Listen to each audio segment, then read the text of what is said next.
All right. So no more politics for me on my channel. I'm going to leave it out. You know, I've said my piece in my past 2 episodes, and that's all over with. Now back to just programming and trying to get this game done and trying to keep my content, you know, where it's supposed to be for my handful of people that watch me. Very much appreciate it too. Um, so, let's see here. I'm going to go ahead and make sure my graphics card is awake real quick, which I have to do. If this doesn't pop up, then my stuff won't work right when I go to run Stella. So I've got my program, and I'm going to go ahead and go through some of the most recent stuff I've done. For the levels, where I had level 1, 2, 3, and 4, and I would start it up on one of those numbers to preview the levels, I've added L0 now to be the beginning screen, like I guess a title screen, a startup screen. Okay, and so I've got another line called picker, so you can pick your character.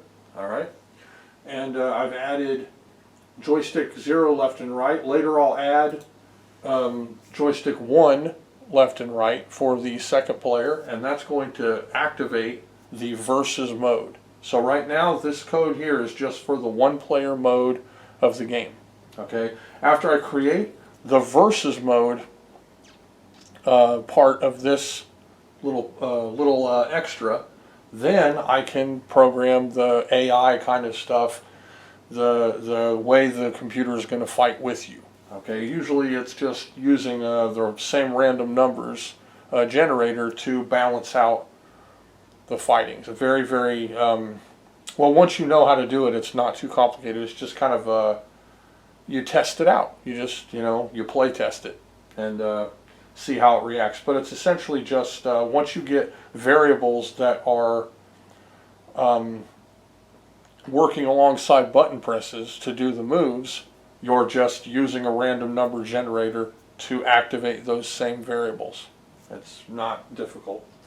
Okay, so I've got joystick left and joystick right, and they're working with the A variable. Joystick left is going -1, joystick right is going +1, and if you can see here, if L0, I've got my XY coordinates for both players, but then I have A set up as 70. Now what that's going to do for me is it's right around 64, which is about a quarter of the number of possible outcomes of an 8-bit processor for one cycle. Okay, so when I drop that number down there for A, I am essentially bracketing within all the available wrestlers, because there are 24 wrestlers, divided by 5 cycles,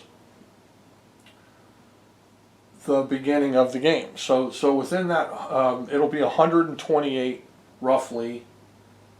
As if you can see down here, A equals 128. This balances it out. If A equals 128, then A equals 10. That's going to bring it down here to the heals, to the bad guys. The U variables are the heal bad guys. The V variables are the good guys, the heroes.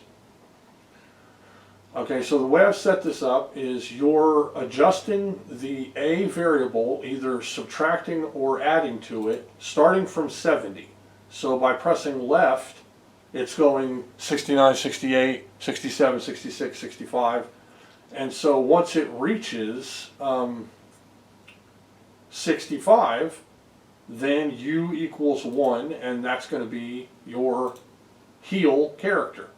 Okay, but if you press to the right, then it's going from 70 up, and it starts out default at 70. So the hero character is the first character that appears. But then once it reaches 75, then the second character will appear. The K variable is the body type for the wrestler. The G variable is the body type for the second wrestler. So we're telling it to pick the first wrestler, then the body type that goes with the wrestler, and then for the first one, because it cycles through, we're going to tell it to take away U, which is the heel character. What this does is allows me to have one wrestler on the screen at any given time. Okay, now I have some modifiers down here. Joystick fire, if you have a hero, you go to level 1 and it's going to end the variables, reset the variables in case they're being used for anything. It's going to choose a heel character to fight with you, and I can make this be random later. This is just to start out with. Give it the body type that goes with that character, and then I'm going to reset the player 3 X coordinate in case that's being used, and then go to levels. Levels brings it back up here, and L is 1 now, and so it gives the two wrestlers their beginning places. Later on, what this will do with levels is it will actually be a different variable, like maybe L5 or 6, and then L5 or 6 will go into a place that will animate the intro for the two characters, and then it will go back up to level and put you both in the ring ready to fight. So for right now though, I just want to see them get into the ring together to see that. I also have some graphical changes that need to be made to both sides of the characters, because when the missiles are placed on the wrestlers to show additional details, I want them to look the same as much as possible, left or right. Now there's a slight variance no matter what, that's built into the system when you mirror the sprites. But what I mean is when the missiles are placed, they're using, like, suppose the missile is whatever the X variable is plus 3. Well, when the character turns around, then the X variable is going to be different. And so it might then be minus 3, or it might be 0. So I have to adjust the missiles for every character so that the character looks the same regardless of what direction it's facing. Okay, and that hasn't been done yet. I've just got them for their startup directions. And so the missiles are tied to the wrestlers' body types and numbers. And here's a pattern for that. Oh, that's the ring. Okay, it's right here. So once it reaches the wrestlers, we have this group. These are the good guys. So V equals 1, and then here for that frame is where that color of missile will go. And then the width of the missile, which in this case is 1 pixel wide, and it will go -1 on the x-axis, and then it will be the same on the y-axis for the first character. And if you notice, the numbers each change. Those are the adjusted missile locations to add details wherever. It can be details anywhere. If you want to add a belt buckle to the character, if you want to add a mustache, if you want to add some eyebrows, if you want to add the bill of a hat, if you want to add whatever you want, that can be a 1 pixel that is 2, 4, or 8 pixels wide, and then 1 pixel high chunk of color, and it will be whatever your player color is, because it's your player's missile. So you put that up there, and you can put it wherever you want, do whatever you want with it. In this particular case, as I've said before, I'm using it to make each character look different somehow. Sometimes I'm adding bigger shoulders to the character with a flesh tone wide missile. Sometimes I'm adding eyebrows to the character. Sometimes I'm adding an extra depth to the chin. Sometimes I'm adding a mask, a headband, just whatever, anything I can throw in there. Sometimes I'll make the shirt longer if it's one of the characters that wears a shirt.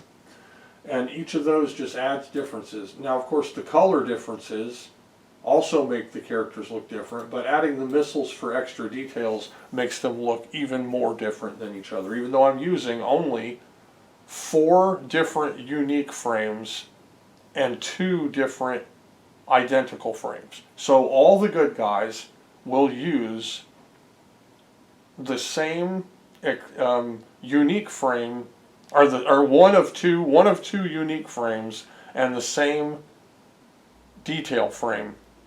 So there are basically 3 different little modes that can be combined for each wrestler.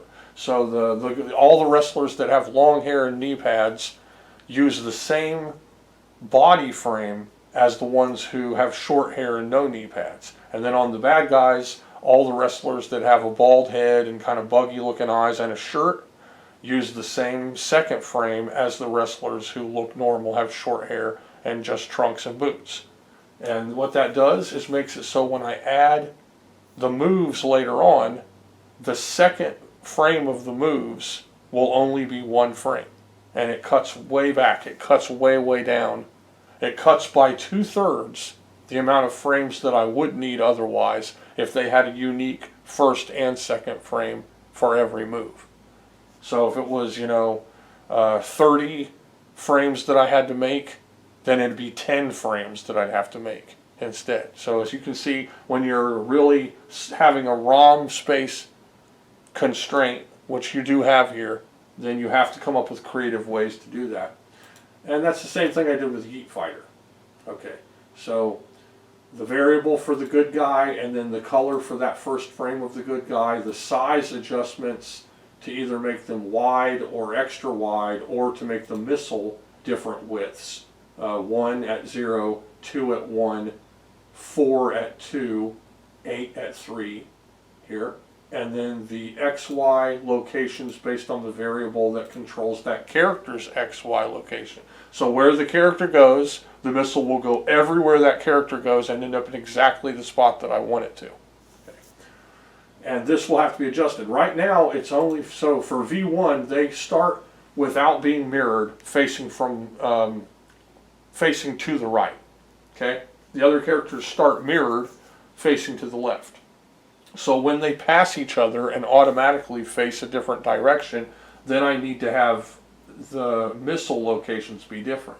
So what I'm going to do is on this group of variables here, I'm going to add an extra little modifier after the number that identifies the character.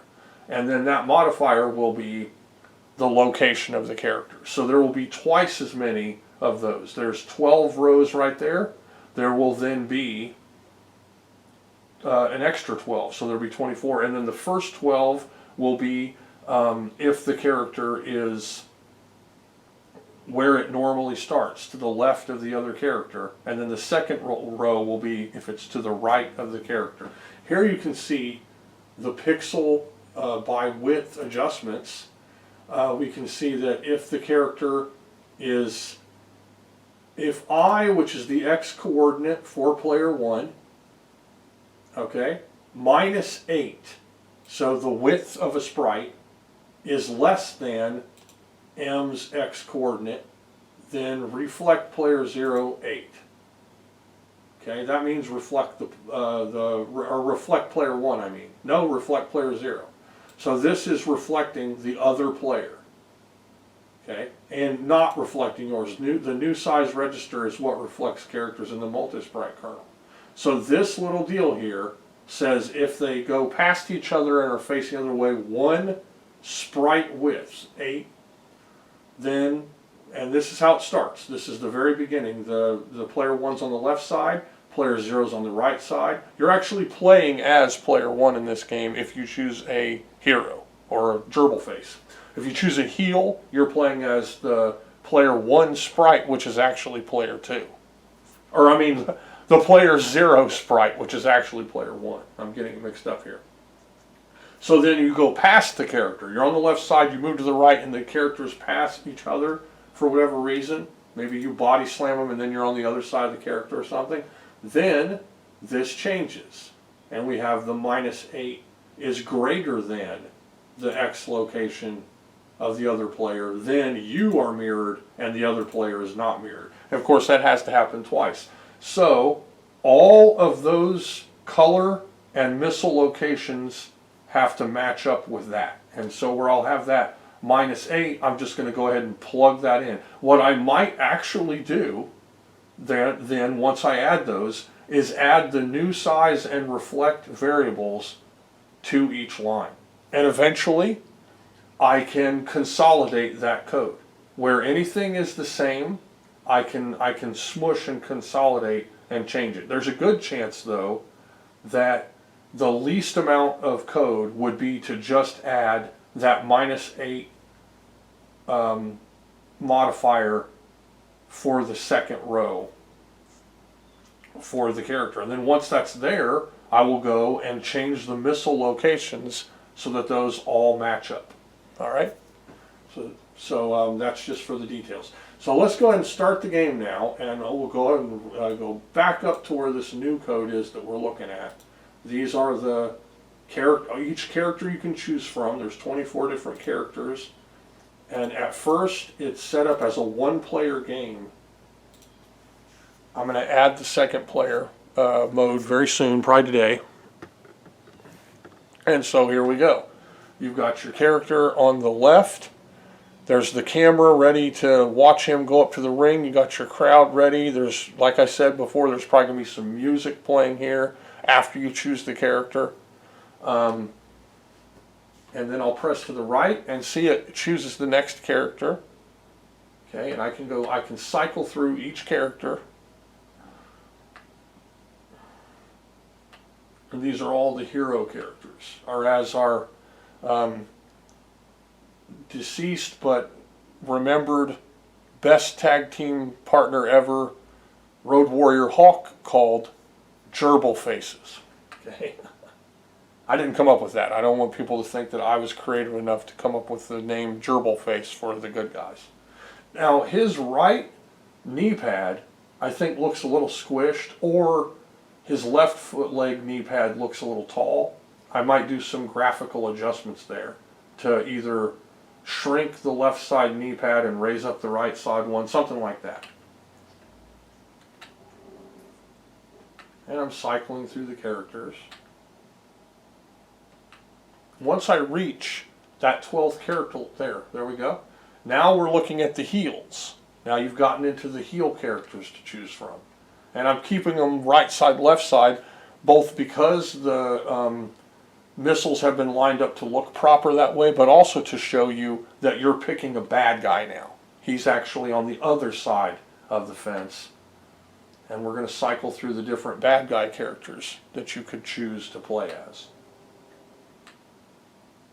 And I'm pretty sure if you pay close attention, none of these wrestlers look the same as another.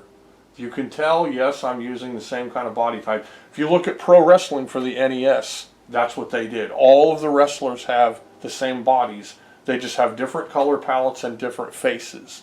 And some minor details have been changed here and there. But they all have the same bodies. And, you know, that's Nintendo saying, hey, we need to fit this into this or that much kilobytes. And so the programmer said, okay, I'll use this to do that. So, of course, I'm not the only person doing this. Now we're back over to the good guys. I went through all 12. I still haven't decided if I press to the left, it's going to go backwards. And I can just cycle through until I find a character that I want. Now, I'm going to find a character that I want. I'm going to pick this guy. Now I'm going to hit the button, and it skipped past the first ring because I pushed for a while there. Okay, so here we go.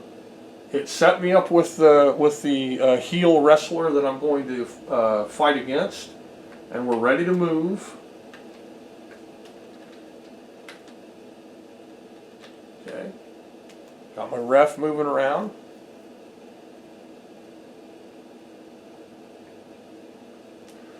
Now, I like the game to be brighter, but I've tested different colors for brightness.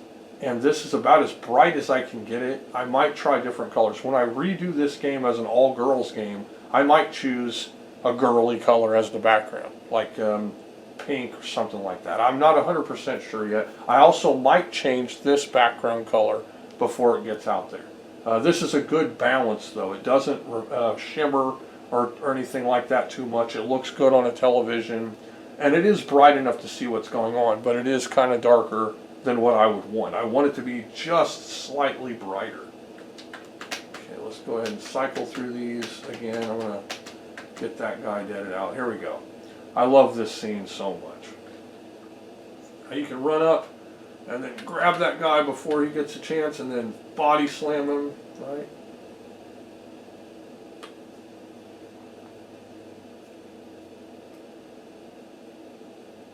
I really like how this is coming along.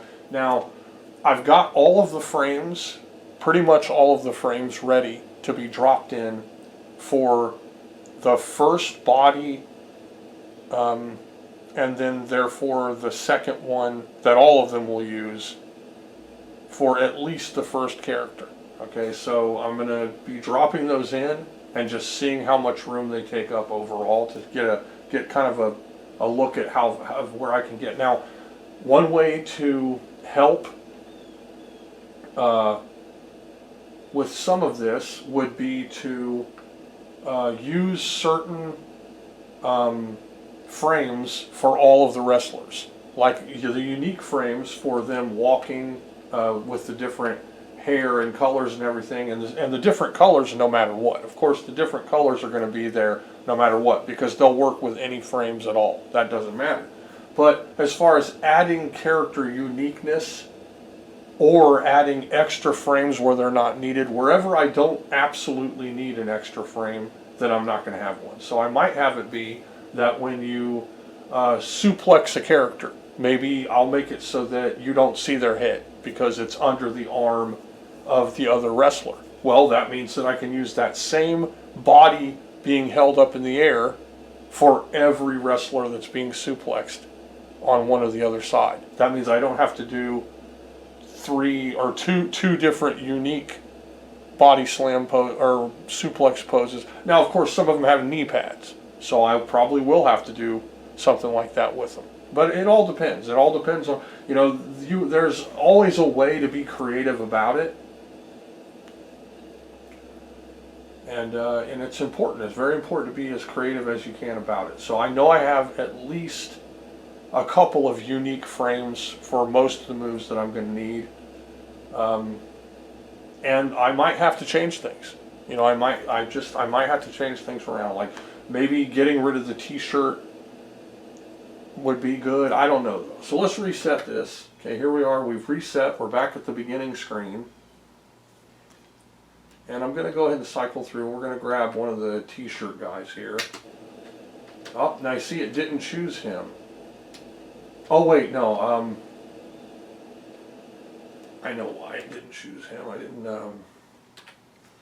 This part right here must not be right.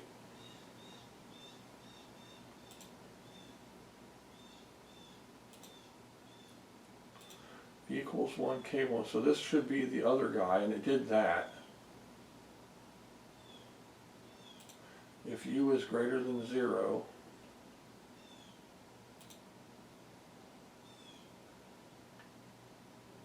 so yeah, I need to work on that. I've finished the first one, so I know it works properly. But yeah, it shouldn't be choosing. It's because V was not made to be 0 yet when I chose that guy. So I need to make sure that happens when I go to choose the second character. So let's see. I'm pretty sure I tried this before and it worked with certain characters. So let's see here. I'll go through some of these because when it switches there, I know that must be that he is 0. There, that worked. So there, now we have that character. Now also, the colors are not absolutely set in stone. I could probably go ahead and tweak the colors a little. Some of these characters, I think maybe they look a little too fruity looking, but who knows? This is an Atari wrestling game. Maybe that guy's wearing a full body yellow suit with purple accents. I don't know. Maybe his hair's popping out the top. I don't know. It's just trying to get as many different varieties of character as I can using the color palette that I have. Let's have them move.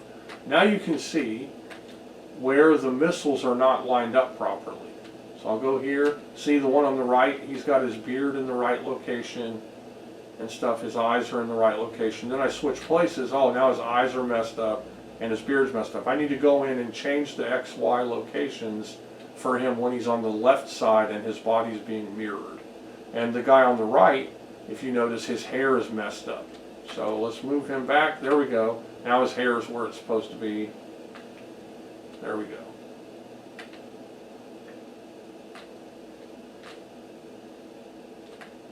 All right. So a lot of progress has been made for the beginning parts of this game, getting it coded right. Let's see if we can do this again. I'm going to run through these again. Go here, and I think, who was I picking? This guy? Yeah, okay, that worked that time. And it chose the proper Rassler. Oh, it could be that one of the variables, that's what it is. I think because I hit reset, one of the variables was set and the other was set to 0. I think that's what it is.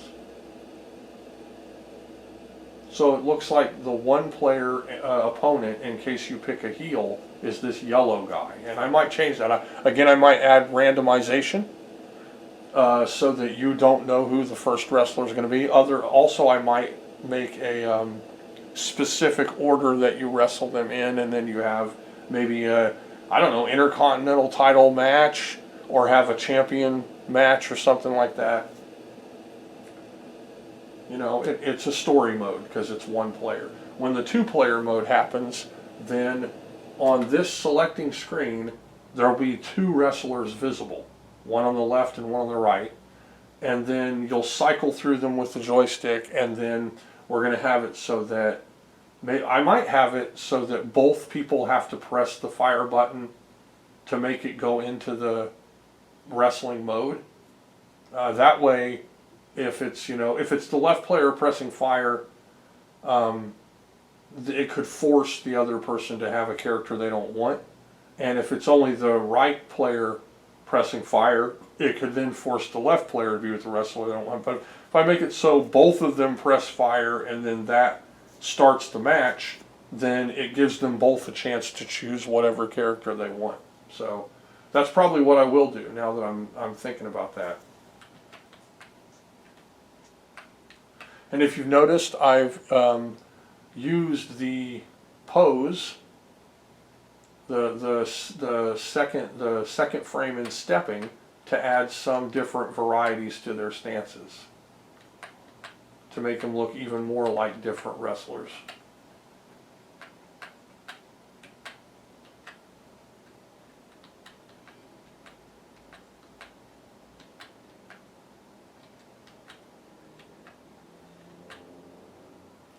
Like maybe that guy, I'll do an open stance pose, so that the two don't look so much like just a recolor of each other. Even though if you notice, look at that guy, right? Then look at this guy. His shirt is higher up, and there's a piece making it look like he has a mask on, like his chin is up higher and his mouth is kind of a sliver. If you look here, his chin is actually further back and he's got a nose and a beard, and his shirt is lower. So they are different than each other.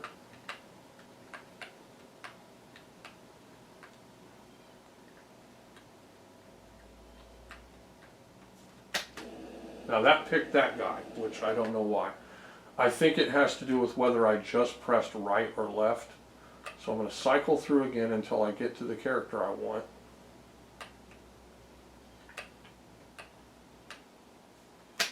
There, that worked. Yeah, I wasn't pressing left. So I need to work on that. I need to make absolutely sure when you press that button you get the character that you chose.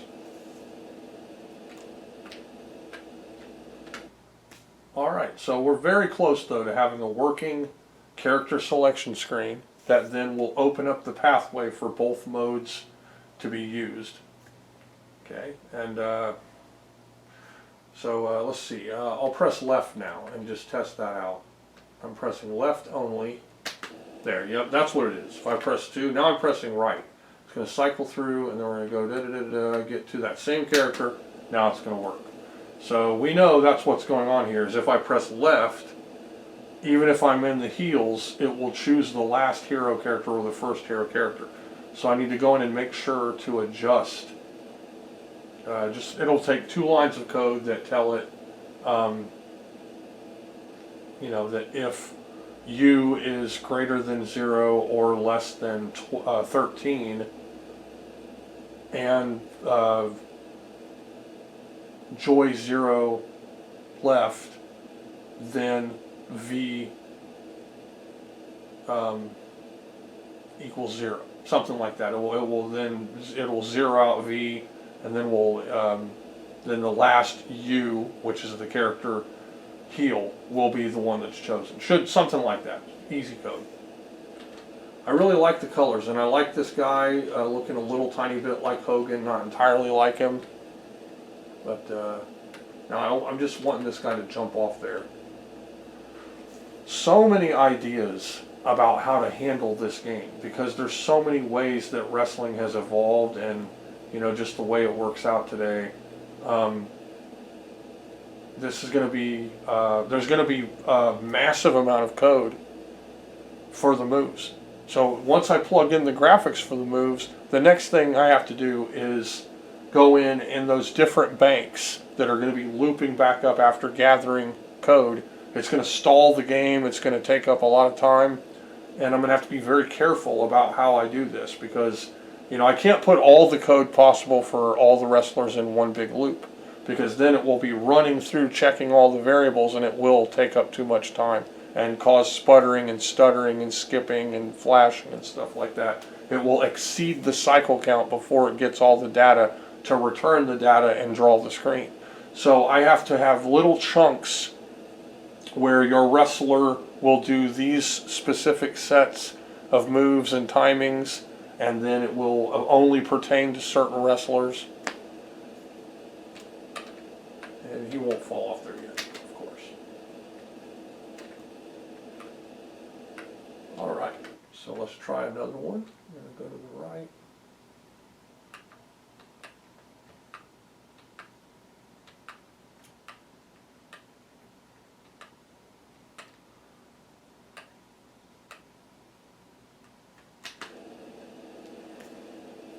I think the guy on the right looks like Ric Flair as a heel, and he's got a look to him. I think he looks more like Ric Flair than the other guy that I made that's like good guy Ric Flair. Now, as far as putting names up here for these characters, if I change the way the ring is drawn, like suppose I switch back to standard mode, then I'll have to come up with a way to have a referee in there, which is going to be very difficult. There might be no referee, or some like not as good looking referee. Maybe one that's not animated, just kind of stands up in the corner and then maybe goes into pin if you do pinning. It's going to be different and probably not as good. Alright, I don't know. But I could then do, using the PF heights with standard kernel, names. I could give them each a name and have a little name pop up on the screen when you choose a character. In fact, with both of these, I think I could use text mode, but I think it might exceed the cycle count with so much going on. Using these higher resolutions. This is actually an experimental screen in that it uses the 88 row resolution for one of the screens. And if you read in the stuff, it says, hey, you can't use sprites with the 88 rows, but I am. So right now, all of these sprites are all moving around on at least one of the screens being an 88 row screen. And it's to get the thinner pixels for the ropes. And I can do that for the other. So let's maybe look, if it's even still here, at my experimental. Yeah, I don't think it's here right now. I'll go ahead and I'll look it up, because I'm sure it is here. I had BASIC open for something else, but we're actually in Atari. And here we go, NWA. Well, that says Super Chip though. Okay, let's see that one.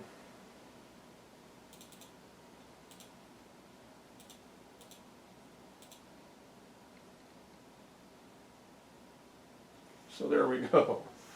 This is what the ring could look like if I used the standard kernel with Super Chip, or with possibly something even different or better if I use the PF heights. So this is just using the highest Super Chip resolution to draw the screen. I don't have any movement or anything on here.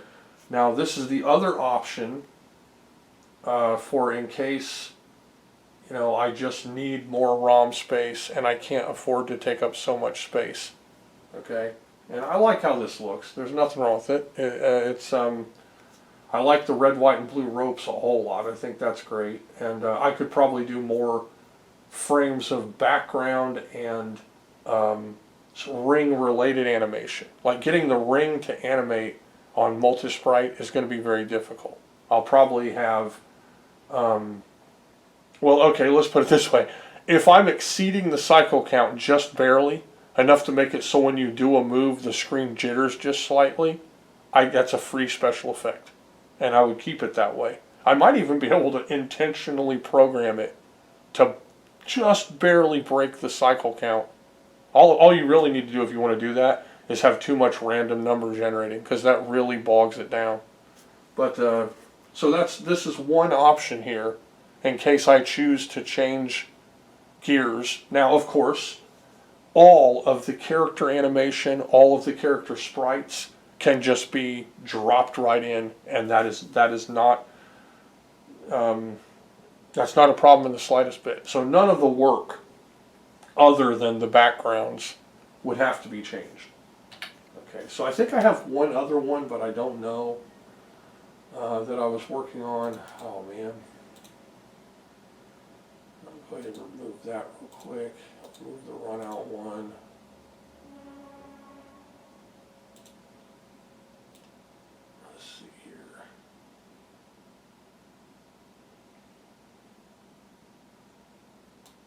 Oh no, I do have the Playfield Heights startup. Let's see what that one is. Probably not it though. Actually, it might be. Yeah, let's see. Now we have 2,603 bytes left, but of course we only have one. Oh, okay. No, that's for Resident Evil. That's for a totally different game. Okay, so yeah, and that was using the PF Heights, which I really love. I mean honestly, if you're gonna make a video game for Atari and you can be fine with only a couple of sprites on the screen, okay, then I recommend using PF Heights. Like with Yeet Fighter, that was done with PF Heights. I used Super Chip for extra variables, but I really regret that. Like one goal in the future might be to remake Yeet Fighter. Maybe I'll make Yeet Fighter 2, right? And I will make it have less levels so that the backgrounds take up less space, and make it use only 24 variables so that it will fit on a normal 32K cartridge. The only reason it needed the Super Chip at all was for extra variables. It wasn't being used for the backgrounds. I was using PF Heights. So I regret that now. I thought, oh, extra variables, Super Chip's not going to be a big problem. If I would have programmed it and forced myself to only use those 24 variables, then it probably could be easily produced by anyone out there making games. So because it needed that chip, which I didn't think would be an issue, that's kind of what held me back. Yeah, I guess I must have gotten rid of the standard kernel wrestling game.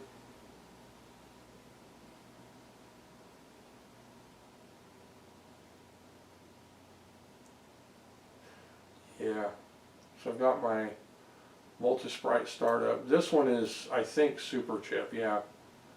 So, like I said before, if I go look here, it probably will say, yeah, 32K SC. That's using the Super Chip. Here's the extra variables, the 45 or more extra variables, and then we have, this one's using Playfield colors to change the colors of the ring. So we have the ring, and you can just see it says NWA, you can see the ring, and then if here you have the colors, you can actually see A4 is blue, 3-4 is red, so you can actually see red. You can see the red, white, and blue going on for the ropes.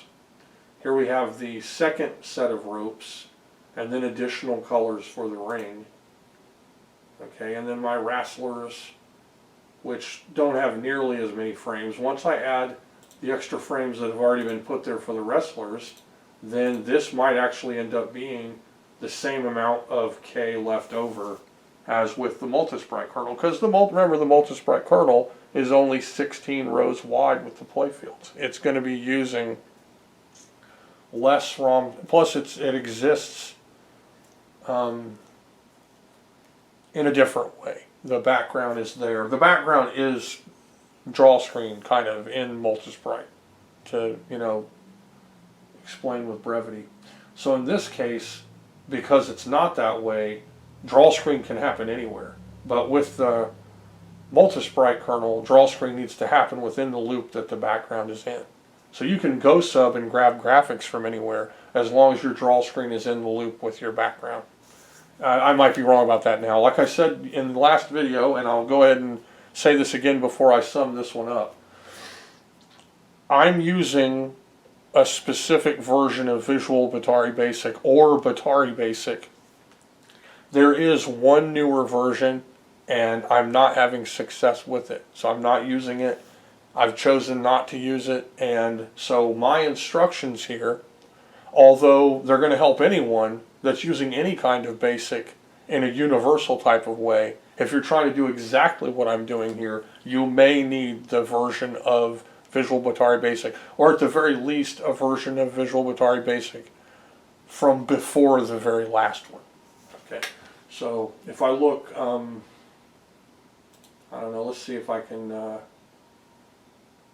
find really quick what we're doing here. Build, help, about. Yeah, okay, this is version 1.0 is what I'm using here, 2008 to 2010. So this is the 2010 update of version 1.0. So, I don't have problems with it. And they said there were some, reasons to change or upgrade it. Now, one thing I also might do, and this is something, this is one for the extra cup. This will be my extra cup of coffee mod for myself if I choose to do this. But I might go ahead and begin programming a second variant of this game using PF Heights to create the background graphics, because you can make really creative, cool looking background graphics with PF Heights, and that might be actually the only way I can really do this well. Now with PF Heights, I can really save, what it ends up doing is saving a lot of ROM space in the graphics bank for the backgrounds, because it's using much less background data. It's not defining every single, it's not defining a massive high resolution background. It's giving you 11 or 12 rows, and then you get to define the width of any row with PF Heights, which is way, way less intensive. It's so less. But if you're careful about it and creative about it, you can layer things to look the right way. And what that would do, though, is take away the additional sprites that I'm given by using the visual, or by using a Multisprite here. Okay, so what does that translate to? Well, let's look at what I've done here. On this screen, okay, the ropes on the right side are actually a sprite. The camera is a sprite. The audience is one sprite. And then that sprite is hardware tripled. And then in the second instance of the sprite, because it's two screens repeating, it is then placed in a different location. So that's how I'm doing it. That's the bottom row of spectators.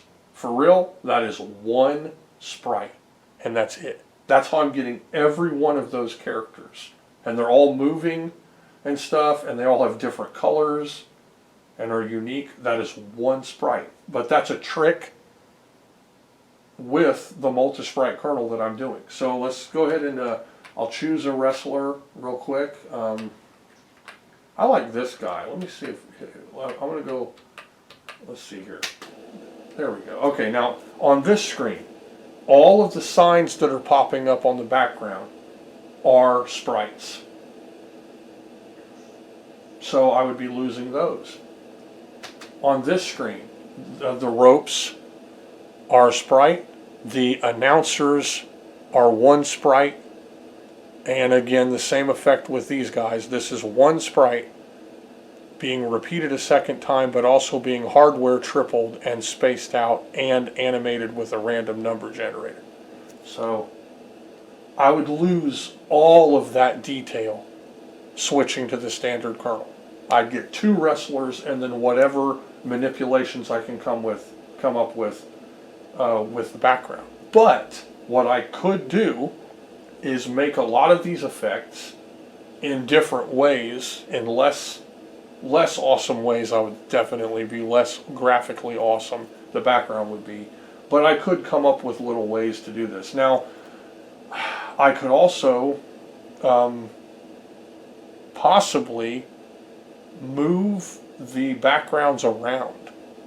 So by drawing one ring but having larger, wider area, I could move it left and right and up and down. So only having to draw one would cut way back on the amount of spaces, because this is there are 3 screens, but those screens are also being repeated. So there are actually 6 different screens to create all of the backgrounds in this, and they're all relatively high resolution multi-sprite mirrored screens. Here's the other one you've already seen. In this one, you have the referee, which is 2 layered sprites, and 2 wrestlers, each are 2 layered sprites. So it's 3 sprites that are being layered, meaning that it's actually 6 different sprites. Not different. Sprite 0, or Sprite 1, I mean, in one frame is one layer of color, and the second frame is another layer of color, but those 2 different frames are different artwork. So, and then Sprite 0 is one frame in one, and a second frame in the other, and then I think he's like Sprite 2 is one layer and then a second layer of color. And then the ring is one screen layered over a second screen. The first screen is 88 rows, the second one is 22 rows to create the layers of effect. So as much work as I've already done with it, having 1 kilobyte of space left to fit in all of the moves, I think it's possible. The only way to know is to try. That's going to be up very soon. My next video is going to be, some of my next videos are going to be adding the moves and then displaying them in there to see how they work on the screen, to try to get each of the looks. I'll be doing basically lots of different little mock-ups of the moves and what they'll look like. And once I get as many sprites packed in there as I can, ideally I'll have 0K left in the ROM or in the graphics bank, but then I'll have all of those banks left with which to program what those moves are going to do. And that's all just math data. None of that is, after that, the sky's the limit as far as the math data goes. So anyway, thanks very, very much for keeping up with me. There's been no political anything going on in this video, so you know, I'm good. I am considering possibly, if I can, making a second YouTube channel and moving my unrelated content into that channel. So I also do guitar repair videos. A long time ago I did some toy reviews and got some good views of them and stuff. And what I'd like to do is separate my stuff so that one channel is just programming and the other channel is the other stuff, I think. And that might be, I think, a smart thing to do. Might get me more views, and I don't know, it might help out. So anyway, thanks a lot for watching, and I hope you had fun and maybe learned something, and keep up with this to see this wrestling game come to fruition.